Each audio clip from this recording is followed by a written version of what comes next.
At balikan na po natin ang aming kasamang si Rocky Ignacio sa Brunei Darussalam. Mag-uulat po yan ng live via Skype. Kaugnay nga po ng formal na pagsisimula ng 23rd ASEAN Summit. Rocky, magandang hapon sa iyo dyan. Yes, maraming salamat sa iyo, Kirby, at magandang hapon din sa inyo dyan sa Pilipinas.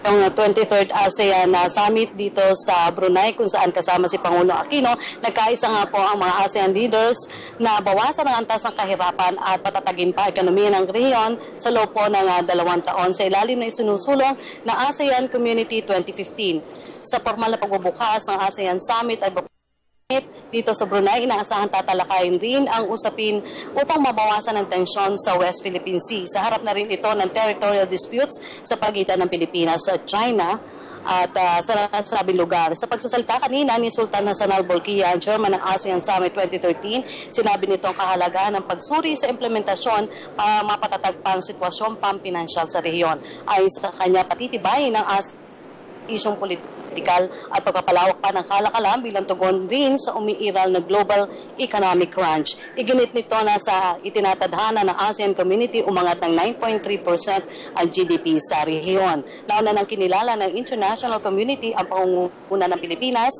bilang pinakamabilis sa pag-angat na ekonomiya, kasama na po ang Indonesia, Thailand, Singapore at Vietnam. Samantala si Secretary of State John Kerry po ang mangunguna, ang makakasama po sa kauna-unahang US-ASEAN Summit na idaraos ngayong araw sa halip po na si President Barack Obama. Habang ang Russian Foreign Minister na si Sergey Lavrov ang dadalo sa East Asia Summit sa halip na si Russian President Vladimir Putin. Habang pangungunahan naman po ni United Nations Secretary General Ban Ki-moon ang ASEAN na idaraos po bukas. Samantala si Pangulong Aquino po ay kasama pa rin ng iba pang mga world leaders kung saan po ay nagaganap ang ang ASEAN Korea Summit at ASEAN Japan Summit ngayong araw na ito. Maya-maya lamang po ay naasahang magsisimula na rin yung ASEAN China Summit kung saan napakahalaga po para sa Pilipinas ang usapin na ito. Kanina po nakausap natin si Communications Secretary Ricky Carandang at umaasa po siya na magiging produktibo ang idaraos na ASEAN China Summit.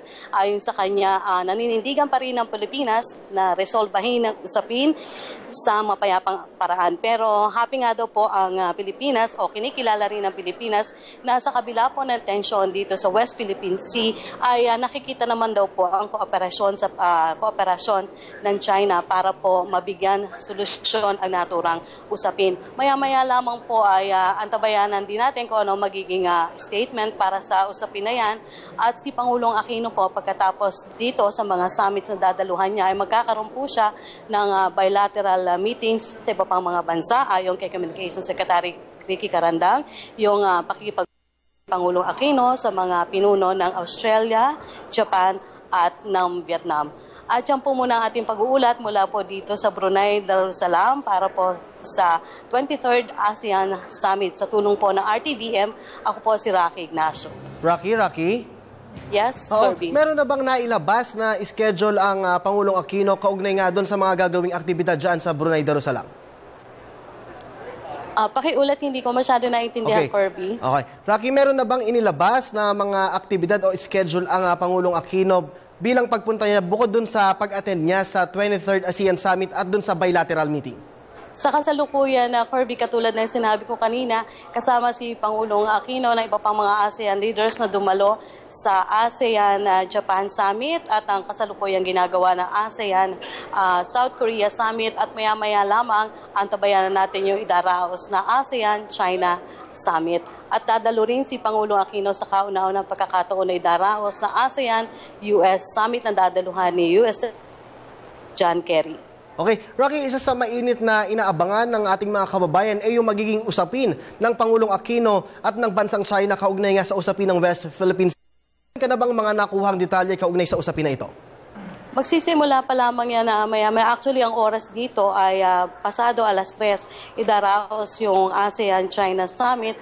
So, from then on, doon natin malalaman kung ano ang magiging usapin. Pero sabi nga ni Communications Secretary Ricky Carandang, yung rule based approach ang ating patuloy na isusulong at dahil nga itong usapin ng West Philippine Sea ay naihain na ng Pilipinas o dito Sino sa may nag-type Scarborough Shoal at Ayungin Shoal ay naihain na ng Pilipinas dito sa International Tribunal or yung ITLOS, yung for the law of the seas.